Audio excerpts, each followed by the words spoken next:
Hi, and welcome to this lecture on the Frankfurt School, an introduction to critical theory focusing specifically on the dialectic of enlightenment. This is part one of the lecture, and part two will be also available. My name is Jeffrey Nicholas. I'm a professor in philosophy at Providence College. In this first part of the lecture, I want to give you some introduction to the ideas behind the dialectic of enlightenment and the Frankfurt School more generally. And so we will be talking about what enlightenment is and go through some of the changes or ideas that help impact that idea itself, leading up to its inheritance by Horkheimer and Adorno, who write the Dialectic of Enlightenment. And then in the second part, we'll go into a little more detail on the Dialectic of Enlightenment. So to begin, I want to just think about some of the key ideas of the Dialectic of Enlightenment, or DOE, which I'll say as we go forward, to understand why we're starting where we're at and why we're headed towards where we're going.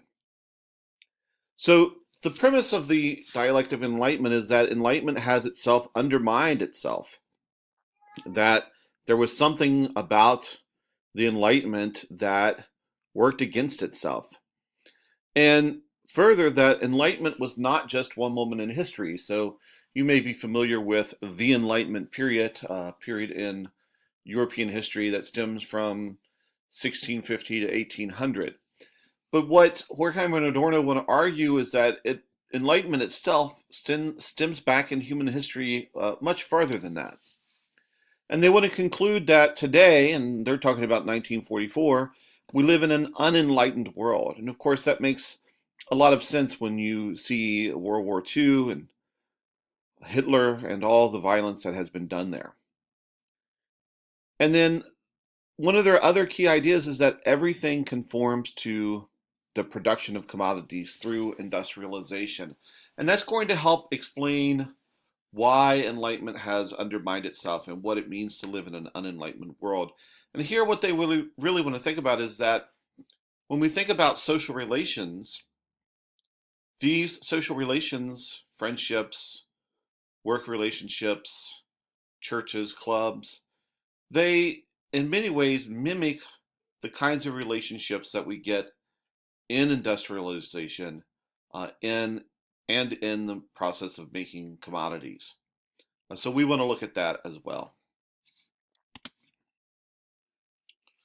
But to begin, we want to think about what the concept of enlightenment is. And here we go back to our good friend Immanuel Kant, who wrote the famous response to the question, Was ist Aufklärung? What is enlightenment? And his answer is, enlightenment is man's emergence from his self-imposed immaturity. Immaturity is the inability to use one's understanding without guidance from another. This immaturity is self-imposed when its cause lies not in the lack of understanding, but in the lack of resolve and courage to use that understanding without guidance from another. Sapere aude, dare to know. And here Kant is really, in some ways, echoing back all the way to Socrates, to dare to know oneself, right? What Kant is talking about here is the idea that we often in life do not act on our own accord, but look to guidance from others.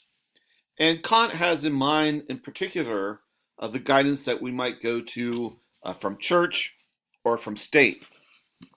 And so he's concerned about, say, the overindulgent influence of a pastor on one of his parishioners, or the way that the state itself might force people to think in one way and not use their own understanding to find their way in life.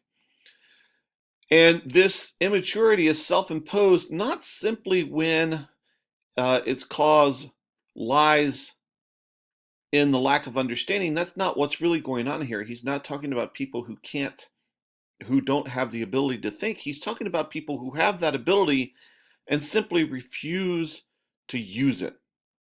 And so they listen too much to the pastor, or they listen too much to the state, or they listen too much to whatever authority figure that they're looking at. And this lack comes not from, again, not from something within the person, but from a lack of resolve, a lack of courage. So he's not really talking about the kinds of things that we might imagine when the state says you can't think this way and we're going to burn these books. He's talking about the kind of resolve where we just say, okay, we won't question what's going on. And so unenlightenment is conforming to another. Unenlightenment is conforming to the status quo. And it's imposed not from outside, but from our own lack of courage. You may be familiar also with J.S. Mill's defense of individuality in his book on liberty. And that's such a wonderful, magnificent defense of the idea of developing our own powers in a consistent whole. And Mill himself says that the problem, there are four problems, but the one that he identifies most as blocking the development of individuality is not state interference, but our own lack of interest in our development of individuality and our own lack of courage to develop our individuality. So Mill and Kant agree in many ways on what enlightenment is and on the greatest threat to that enlightenment. And so Mill could, with Kant, say, sapere aude, dare to know. So how does this fit in? Well, the question that Kant ends his essay with is, do we live in an enlightened time?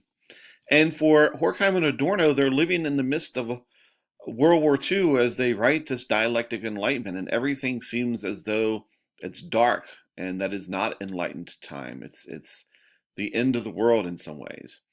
We can too ask this question of ourselves today, and I'm sure many are, with the various political movements that are going around, the Women's March, etc., etc. And I'll let you answer that question for yourself. But when you do, go back and think about what Kant is saying about enlightenment. Do we just listen to this or that political party, or this or that news station, or our parents? Who do we actually listen to? Is it our pastor who says we can't vote for this or that person? And if it's overwhelming that most people do not, then the question we might have to ask ourselves is, do we in fact live in an enlightened time? But we cannot jump simply from Kant straight to Frankfurt School in 1944, because the Frankfurt School is also influenced by a conception of history that really arises with Hegel. And Hegel studied Kant, knew Kant, and was trying to answer many of Kant's primary questions. And this is a picture not of Hegel, but of Napoleon marching into Jena outside of Hegel's window, really, is the story that's told. And Hegel looks out and he says, I saw the emperor, the soul of the world, go out from the city to survey his reign. It is a truly wonderful sensation to see such an individual who, concentrating on one point while seated on a horse, stretches over the world and dominates it. So Hegel, at least at the time of this writing, had a wonderful idea of what Napoleon represented. And you can see there that Napoleon is just this individual that is both an individual but also stretches out over the world. And so in other works of Hegel, he says, the real being of man lies rather in his deed. It is in this deed that individuality is effective. The individual is what this deed is. And so what Hegel kind of does is put Kant's idea of enlightenment, Mill's idea of individuality into concrete form, kind of, right? He's identifying real being and individuality with the deeds that people act. But it's an example that we can think about just from our armchairs in our rooms, wherever we might be. It's not Hegel going out and saying that we have to do these sorts of things. So there's a sense of what Hegel's trying to talk about here is not the individual, him or herself, doing the deed, but the influence that has, the history that lies into that influence. And so what's important about Napoleon is not simply that he's an individual who's affecting something upon the world, but that he represents a moment in history for Hegel. So what Hegel's trying to do in his whole theory is just think again about what final cause is, and particularly in terms of the relationship between the self and the self's awareness of what it's doing in its activities. And so he thinks of history as a consciousness coming aware of itself as free. So it's not individual actors necessarily that bring about freedom, but it's history acting through, and it's the ideal of freedom itself acting through individuals. What prevents that, of course, is alienation. And we can relate this concept of alienation to the concept of enlightenment. So when we think about alienation in Hegel's terms, he's taking this concept from religion. And in religion, of course, it talks about the fallen state of humanity. We are alienated from God. And what Hegel wants to do is turn it into a philosophical concept that talks about human beings' alienation from the moral law. And in many ways, this goes back to Kant's concept of enlightenment, because for Kant, we should obey the moral law because it's the moral law, not because the church or the state told us to obey it.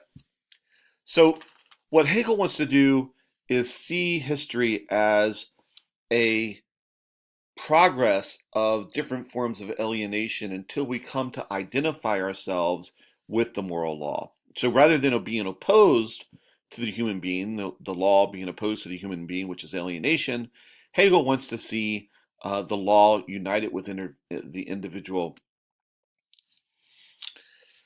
He also talks about objectification, how we externalize the law of the state, and in that sense, we are no longer seeing ourselves as part of the state. And this is part of the famous master-slave dialectic, that the master only recognizes himself as master if the slave recognizes him as such, and the slave can only be recognized as slave if the master recognizes him as a slave. And so this objectification comes out in our social relationships. How do we recognize each other in these social relationships? And again, this stems from the concept of alienation. And in this objectification, we are objectifying ourselves and alienating ourselves from each other. And in the process, we're lacking our own enlightenment. So what Hegel represents is the individual coming to see himself as free, but the individual here is the progress of history, right? Napoleon is a step in history on the road to the greatest freedom, and in Hegel's eyes, he's the last step.